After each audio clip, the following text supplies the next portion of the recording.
Hello friends, welcome to my channel. দেশ এবং দেশের বাইরে থেকে যারা আজকে আমার ভিডিওটি কন্টিনিউ করেছেন প্রত্যেককে gardener TRIPS with Kamal YouTube চ্যানেলে স্বাগতম।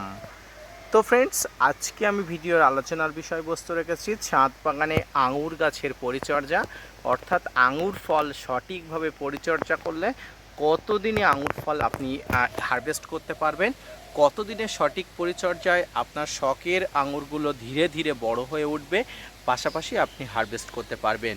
তো সব কিছু নিয়ে থাকছে আজকের ভিডিওটি আপনার কাছে অধিক পরিমাণ গুরুত্বপূর্ণ যদি আপনি ছাদ বাগানি হয়ে থাকেন এবং আপনার ছাদে যদি থোকায় থোকায় আঙুর ধরে থাকে। তো ভিডিওটি মনোযোগ সহকারে ধৈর্য নিয়ে দেখতে থাকুন। ছাদ বাগানে একটি গাছে যদি থোকায় থোকায় আঙুর ধরে থাকে, তার মতো মানসিক শান্তি আর কিছু হয় না। আর এই মুহূর্তে আমার ছাদ বাগানে ঠিক তেমন একটি অবস্থা। থোকায় থোকায় শত শত আঙুর ধরে আছে। আপনারা যত দূর পর্যন্ত দেখতে চাইবেন আমি তত দূর পর্যন্ত দেখাতে প্রস্তুত। আর এই আঙুরগুলো যদি পাকা টকটকে রগরগে হয়ে থাকে তাহলে কত না জানি ভালো হয়। তো ফ্রেন্ডস, এই মুহূর্তে আমি আপনাদেরকে বলবো কিভাবে আঙুরগুলো আপনারা দেখভাল করবেন, কিভাবে পরিচর্যা করবেন, পাশাপাশি এই আঙুরগুলো আপনারা কতদিনে হারভেস্ট করতে পারবেন। আপনারা যেমন গাছে এই যে আঙুরগুলো দেখছেন, কাঁচা আঙুরগুলো, কিছু কিছু আঙুর এখানে পর্যাপ্ত বা পরিণত হয়ে গেছে এবং কিছু কিছু আঙুর আমি এখান থেকে হারভেস্টও করেছি। আপনারা এই মুহূর্তে আঙুরগুলো দেখুন। এই আঙুরগুলো কিন্তু সম্পূর্ণ পাকা আঙুর। এই আঙুরগুলো কিন্তু আমি এই মুহূর্তে এখান থেকে হারভেস্ট করলাম। অত্যন্ত সুন্দর একটি দৃশ্য, অত্যন্ত আকর্ষণীয় একটি দৃশ্য। আপনার ছাদ বাগানের গাছে যদি একটি ফল, যে ফল থোকায় থোকায় হয়ে থাকে এবং এই ফলটি যদি আপনি সহজেই পেড়ে খেতে পারেন নিজের খুশি মতো, তাহলে কত না জানি ভালো হয়। তো ফ্রেন্ডস, আসুন বেশি কথা না বাড়িয়ে কিভাবে পরিচর্যা করলে ভালো হয় আমি আপনাদের সঙ্গে আলোচনা করি।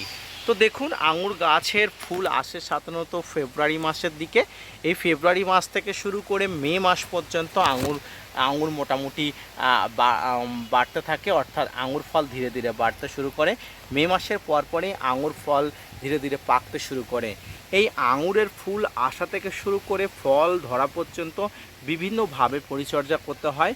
কখনো মাইক্রোনিউট্রিয়েন্ট, কখনো কীটনাশক, কখনো ফাঙ্গিসাইড, কখনো বা বিভিন্ন পাতা কাটা পোকার আক্রমণ ঘটে। সব কিছুকে প্রতিহত করে একটা সময় এই জায়গাতেই উপস্থিত হতে হয়, অর্থাৎ থোকায় থোকায় আঙুরগুলো পরিপক্ক অবস্থায় আনতে হয়। তো ফ্রেন্ডস, এই আঙুর ফল আসা থেকে ফল হারভেস্ট করার মধ্যে 3 থেকে 4 মাস সময় নেয়। অর্থাৎ আপনি যদি ফেব্রুয়ারি মাস থেকে ধরেন, ফেব্রুয়ারি থেকে জুন, প্রায় 3 থেকে 4 মাসের কাছাকাছি বা 3 মাসের অধিক কিছু সময়।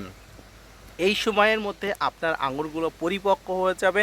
সঠিকভাবে পরিচর্যার ফলে, সঠিকভাবে খাবার দেওয়ার ফলে আপনার আঙুরগুলো সঠিকভাবে বেড়ে উঠবে। তো কি কি খাবার দিতে হবে ফ্রেন্ডস? এই সময় যদি আপনার গাছটি টবে থেকে থাকে, তাহলে এই আঙুর যে মুহূর্তে ধরে যাবে, অর্থাৎ ফেব্রুয়ারি মাসের শেষের দিক থেকে গুটি সেট আপ হয়ে গেলে এই সময় আপনাকে একবার ভারী খাবার দিতে হবে। এই ভারী খাবারের মধ্যে আপনারা অবশ্যই জানেন নিমখোল, শিংকুচি, হাড় গুঁড়ো, ভার্মি কম্পোস্ট, এসওপি। তার পাশাপাশি আপনারা যে জিনিসটা সবথেকে দরকারি সেটি হচ্ছে মাছ মাংস ধোয়া রক্ত জল। এই মাছ মাংস ধোয়া রক্ত জল যদি আপনারা প্রতিনিয়ত আঙুর গাছে দিতে পারেন, তাহলে আপনারা একটা জিনিস মনে রাখবেন, অত্যন্ত গুরুত্বপূর্ণভাবে অত্যন্ত দ্রুত সারে আঙুর ফল বেড়ে উঠবে। এবার ফ্রেন্ডস, আপনাদের বলি, আঙুর ফল সাধারণত মে মাসের শেষে অর্থাৎ জুন মাসের প্রথম দিক থেকে পাকতে শুরু করে।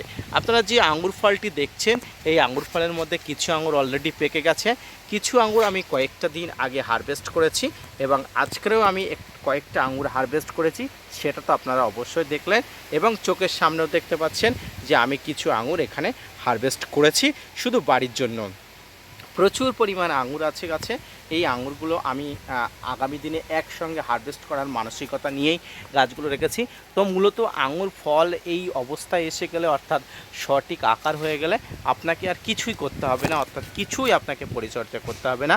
শুধুমাত্র পাখির আক্রমণ থেকে প্রতিহত করার জন্য আপনাকে সঠিকভাবে ব্যবস্থাপনা গ্রহণ করতে হবে। এই পাখি কিন্তু আপনার ছাদ বাগানের ফলগুলো একদম নষ্ট করে দিতে পারে, তাই সঠিকভাবে আপনার ফলগুলোকে আপনার রক্ষা করতে হবে। দেখুন, এখানে আমি যে আঙুরটি হারভেস্ট করে করেছি এর পাশে অনেকগুলো আঙুর কিন্তু পাখি নষ্ট করে দিয়েছে। তাই আপনাকে অত্যন্ত সচেতনভাবে পাখির আক্রমণ থেকে প্রতিহত করতে হবে। এই সময় আপনাকে বাড়তি আর কোনো কিছু খাবার দেওয়ার প্রয়োজন নেই, কারণ আপনি যে জৈব খাবারটি দিলেন এই জৈব খাবারটি কিন্তু আঙুর ফল গাছের জন্য যথেষ্ট, গাছ থেকে খাবার জোগানোর জন্য।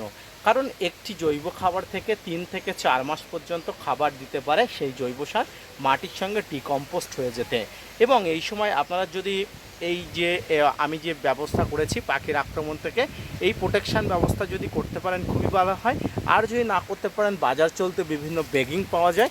বেগিং অর্থাৎ ফল ফুলের জন্য ঢেকে দেওয়ার জন্য এক ধরনের ছোট্ট জরি বা পাত্র, সেগুলো নিয়ে আপনারা আঙুর ফল গাছে আপনারা এই প্রোটেকশান ব্যবস্থা করতে পারেন। তো সামগ্রিকভাবে আঙুর ফল গাছের এই পরিচর্যাগুলো করলে অবশ্যই আপনারা লাভবান হবেন, উপকৃত হবেন। বিশেষ করে যারা ছাদ বাগানে আঙুর করেছেন তাদের তো জন্য তো বিশেষ ব্যবস্থার প্রয়োজন, কারণ পাখি আপনার ছাদ বাগানকে কিন্তু নষ্ট করে দিতে একদম সক্ষম।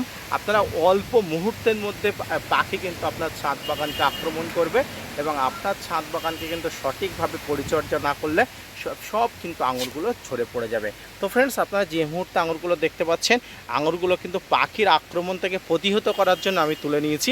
ইতিমধ্যে আমি অনেক আঙুর পাখি নষ্ট করে দিয়েছে, সেটি কিন্তু আমি মেনে নিয়েছি, কারণ পাখিদেরও প্রাপ্য। আপনারা এই মুহূর্তে ছাদ বাগানকে প্রতিহত করুন এবং ছাদ বাগানকে এইভাবে পরিচর্যা করুন। এইভাবে ফুল ফল রক্ষার জন্য আপনাকে ব্যবস্থাপনা নিতে হবে। তো ফ্রেন্ডস, আজকের মোটামুটি ব্যবস্থাপনা এই। আজকের ভিডিওটি কেমন লাগলো অবশ্যই জানাবেন। লাইক, কমেন্ট, শেয়ার এবং সাবস্ক্রাইব করবেন। পাশাপাশি gardener TRIPS with Kamal YouTube চ্যানেলকে সাপোর্ট করবেন। আপনাদের জন্য প্রতিনিয়ত তথ্য নিয়ে ভিডিও বানায়। এবং এই মুহূর্তে আর একটা বিষয় আমার বলার, এই যে আঙুরগুলো দেখছেন এই আঙুরগুলো কিন্তু এখনও পর্যন্ত কিছু আঙুর পেকে গেছে, কিছু আঙুর পাকেনি। তো এই আঙুরগুলো সঠিক পরিপক্ক হলে তারপরে আপনাদের সঙ্গে আবার একটি ডেডিকেটেড ভিডিও করে আঙুর ফল গাছের যে বিশেষ হারভেস্ট, সে হারভেস্ট কেমন করে করতে হয়, কিভাবে আঙুর ফল হারভেস্ট করতে হয় সেটি আপনাদের জানাবো। এবং এই মুহূর্তে আপনারা অবশ্যই জানেন এই মুহূর্তে ঘূর্ণিঝড় রোমালো আগত, সেই জন্য আমি যে পাকা আঙুরগুলো আছে পাকা আঙুরগুলো মূলত তুলে নিচ্ছি, কারণ প্রচণ্ড কালবৈশাখী থেকে ঘূর্ণিঝড় রোমালো আসছে, এই পাকা আঙুরগুলো ক্ষতিগ্রস্ত হওয়ার সম্ভাবনা আছে, তাই আমি আগাম ব্যবস্থাপনা নিয়ে নিলাম। তো এইভাবে আপনার ছাদ বাগানকে প্রোটেকশান করুন, প্রত্যেকটি আঙুরগুলোকে গুরুত্বপূর্ণভাবে দেখভাল করুন। এর পাশাপাশি আপনারা সপ্তাহে না পারলে 10 দিন অন্তর আপনারা এই সময় একবার করে অ্যামিস্টার টপ স্প্রে করে দেবেন। এই অ্যামিস্টার টপ স্প্রে করে দিলে ফলের আকৃতি যেমন ভালো থাকবে, ফলগুলো কিন্তু সুস্থ সবল থাকবে। এইভাবে ছাদ বাগানের সমস্ত আঙুর গাছকে পরিচর্যা করুন, দেখবেন আপনি লাভবান হবেন, উপকৃত হবেন। পাশাপাশি আপনার ছাদ বাগানের সমস্ত ফল সুস্থ সবল থাকবে। তো ফ্রেন্ডস, আজকের ভিডিওটি এই পর্যন্ত। দেখা হচ্ছে পরবর্তীতে নতুন কোনো ভিডিও নিয়ে, ততক্ষণ সঙ্গে থাকবেন। আর ফ্রেন্ডস, আঙুর ফল গাছের পরিচর্যা সম্পর্কিত যদি অন্য কোনো তথ্য জানা থাকে অবশ্যই আমার কমেন্টস বক্সে কমেন্টস করবেন। আমি আপনাদের সমগ্র প্রশ্নের উত্তর দিতে বদ্ধপরিকর। ভিডিওটি মনোযোগ সহকারে ধৈর্য নিয়ে দেখার জন্য ধন্যবাদ।